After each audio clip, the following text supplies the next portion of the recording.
Kami mahasiswa dan mahasiswi PPKN, di sini kami akan sedikit memberikan materi tentang etika. Tapi sebelum itu, izinkan kami untuk memperkenalkan diri kami masing-masing. Saya Wisri Tameon dengan NIM 2401070057. Saya Belinda Eni Kevalo dengan NIM 2401070082. Saya Efrensiana Sandarsari dengan NIM 2401070062. Saya Ida Manusman Kasim dengan NIM 2401070089. Dan saya Lazarus Gatmani Jenny dengan NIM 2401070039. Etika adalah ilmu yang mempelajari tentang hal yang baik dan yang buruk. Sedangkan pengertian etika secara umum adalah aturan, norma, kaidah, ataupun tata cara yang bisa digunakan sebagai pedoman atau asas suatu individu dalam melakukan perbuatan dan tingkah laku. Penerapan norma ini sangat erat kaitannya dengan sifat baik dan buruk individu dalam bermasyarakat. Dengan begitu, etika adalah ilmu yang mempelajari baik dan buruknya serta kewajiban hak dan tanggung jawab, baik itu secara sosial maupun moral. Atau bisa dikatakan bahwa etika mencakup nilai yang berhubungan dengan akhlak individu terkait benar dan salahnya. Adapun banyak jenis etika yang dapat kita jumpai di lingkungan sekitar. Misalnya, etika berteman, etika profesi atau kerja, etika dalam rumah tangga, etika dalam melakukan bisnis, dan lain-lain. Tentunya, etika harus dimiliki oleh setiap individu dan sangat dibutuhkan dalam bersosialisasi, yang mana hal itu menjadi jembatan agar terciptanya suatu kondisi yang baik dalam kehidupan bermasyarakat. Sebagai contoh etika yang sering ditemukan dalam kehidupan sehari-hari dan sekitar, yakni mengucap salam saat bertemu ke rumah orang, baik itu saudara, kerabat, maupun teman. Kemudian meminta maaf setelah berbuat kesalahan dan mengucapkan terima kasih kepada seseorang telah menolong dan atau membantu kita. Adapun ciri-ciri ataupun karakteristik dari etika. Yang pertama, etika bersifat mutlak atau absolut. Etika mempunyai sifat mutlak ataupun absolut, berarti sebuah etika berlaku untuk siapa saja, di mana saja dan kapan saja. Etika sebagai prinsip yang tidak dapat dinegosiasikan dan tidak pula tergantung dengan dasar moral yang berubah-ubah. Yang kedua, etika tetap berlaku meskipun tanpa disaksikan oleh orang lain. Umumnya, etika tetap berlaku oleh siapapun. Hal itu karena etika berkaitan dengan hati nurani dan prinsip hidup baik manusia. Yang ketiga, etika berhubungan dengan cara pandang batin manusia, yakni batin yang berhubungan dengan baik dan buruknya suatu perbuatan yang dilakukan oleh manusia atau individu.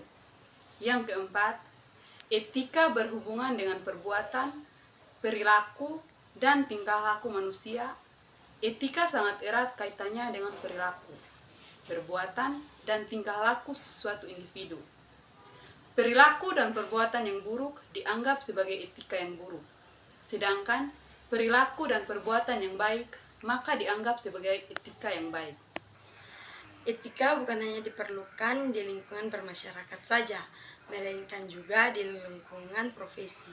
Setiap profesi pasti erat kaitannya dengan etika terkait nilai norma dan kewajiban moral. Maka dari itu, setiap anggota suatu profesi harus sadar bahwa pekerjaannya memiliki keterlibatan moral tertentu. Adapun macam-macam etika berdasarkan jenisnya. Ada 2 jenis etika, diantaranya etika normatif dan etika deskriptif. Yang pertama, etika normatif. Etika normatif adalah jenis etika yang berusaha menentukan dan menetapkan berbagai perilaku, perbuatan, sikap ideal yang seharusnya dimiliki oleh tiap individu di dalam hidup ini. Yang kedua, etika deskriptif. Etika deskriptif adalah jenis etika yang berusaha memandang perilaku dan sikap individu, serta yang individu itu kerja di dalam hidup ini atas perkara. Ada dua jenis etika, yaitu etika khusus dan etika umum. Yang pertama, etika khusus. Etika khusus merupakan jenis etika yang menjadi suatu implementasi dari prinsip atau asas moral di dalam kehidupan individu secara khusus. Yang kedua, etika umum. Etika umum merupakan jenis etika yang berkaitan dengan situasi dan kondisi dasar mengenai perilaku dan tindakan individu secara etis. Ada dua jenis etika, yaitu etika individual dan etika sosial. Yang pertama, saya akan menjelaskan tentang etika individual. Etika individual merupakan etika yang memiliki kaitannya dengan sikap dan kewajiban dari individu atas dirinya sendiri. Yang kedua, etika sosial. Etika sosial merupakan jenis etika yang memiliki kaitannya dengan sikap dan kewajiban serta perilaku suatu individu sebagai umat manusia. Yang berikut penjelasan tentang etika berdasarkan sumbernya. Yang pertama, etika teologis. Etika teologis adalah jenis etika yang berhubungan dengan agama juga kepercayaan suatu individu tanpa adanya batasan pada suatu agama tertentu. Ada dua hal yang perlu ditekankan dalam etika teologis ini. Yang pertama, etika teologis tidak dibatasi oleh suatu agama saja. Hal ini karena mengingatnya banyaknya jumlah agama di dunia ini. Pada hakikatnya, setiap agama pastinya memiliki etika teologisnya masing-masing, berbeda dan juga spesifik. Yang kedua, etika ini merupakan lingkupan dari etika umum yang sebagian besar individu telah menerapkan dan mengetahuinya. Etika umum ini condong luas dan banyak dengan bagian-bagian yang tak terbatas, sehingga secara tak langsung seorang individu memahami etika teologis dengan cara mengetahui dan memahami pula dari etika umum dan sebaliknya. Yang kedua, etika filosofis. Etika filosofis adalah jenis etika yang lahir dari kegiatan berpikir atau berfilsafat yang dilakukan oleh individu dan termasuk dalam bagian dari filosofis atau berdasarkan filsafat. Filsafat sebagai suatu bidang ilmu yang salah satunya mempelajari pikiran manusia. Adapun filosofis dibagi menjadi dua sifat, yakni empiris dan non-empiris. Empiris merupakan jenis filsafat yang erat kaitannya dengan sesuatu yang nyata, terwujud atau konkret. Contohnya, apabila suatu individu mengambil salah satu bidang filsafat hukum. Etika juga memiliki beberapa fungsi, yaitu yang pertama, berfungsi sebagai pembeda mana yang boleh diubah dan mana yang tidak dapat diubah. Yang kedua, berfungsi untuk menyelesaikan konflik, baik konflik moralitas maupun konflik sosial lainnya. Dengan bentuk gagasan yang tersistematis, juga kritis, ada juga manfaat etika. Etika sebagai sesuatu yang melekat pada diri manusia tentunya memiliki beberapa manfaat di dalam kehidupan bermasyarakat dan bersosial. Saya akan menjabarkan secara singkat manfaat dari etika di kehidupan bermasyarakat. Yang pertama, etika bermanfaat sebagai penghubung antar nilai, yaitu etika bisa dikatakan sebagai jembatan antar nilai satu dengan nilai yang lainnya. Sebagai contoh, arti budaya dan nilai agama dengan adanya etika, maka dua hal ini akan bisa jadi suatu kesatuan, kebiasaan yang melekat di dalam masyarakat, tanpa ada pihak yang merasa dirugikan sekalipun. Yang kedua, etika bermanfaat sebagai pembeda antar yang baik dan buruk, yaitu etika yang telah melekat pada diri individu, lambat laun akan membuat individu tersebut mengetahui dan memahami secara penuh terhadap hal atau sesuatu yang ada di sekitarnya. Apabila individu sudah dapat membedakannya, yang baik dengan yang buruk, dan melakukan segala sesuatu sesuai dengan norma atau aturan yang berlaku, etika akan menjadi suatu pedoman di mana individu itu mampu menerapkan sesuatu tersebut. Yang ketiga, bermanfaat untuk menjadikan individu memiliki sikap kritis, yaitu etika sudah lama tertanam pada diri individu, membuat dirinya lebih kritis dalam menghadapi sebuah kondisi dan situasi. Etika akan membuat individu menjadi pribadi yang tidak mudah terpengaruh, karena tentunya dirinya akan mempertimbangkan perasaan dengan pikirannya. Yang keempat, etika bermanfaat sebagai suatu pendirian dalam diri, yaitu etika bisa dijadikan sebagai pedoman dalam bertindak atau dalam menjalankan suatu hal.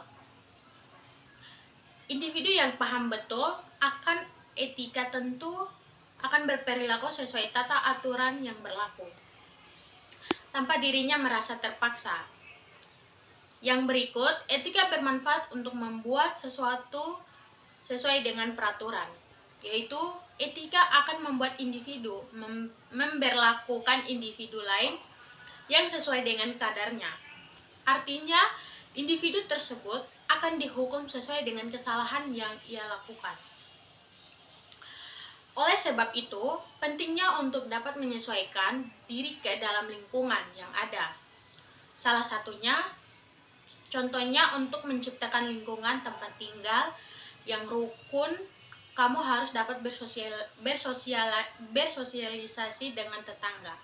Yang keenam, etika sebagai bentuk pengorbanan sedikit kebebasan dalam dirinya, yaitu peraturan yang ada dalam suatu kode etik telah disetujui bersama akan membuat individu tak dapat berbuat seenaknya sendiri. Semua peraturan yang telah disepakati harus dipatuhi dan tidak boleh dilanggar.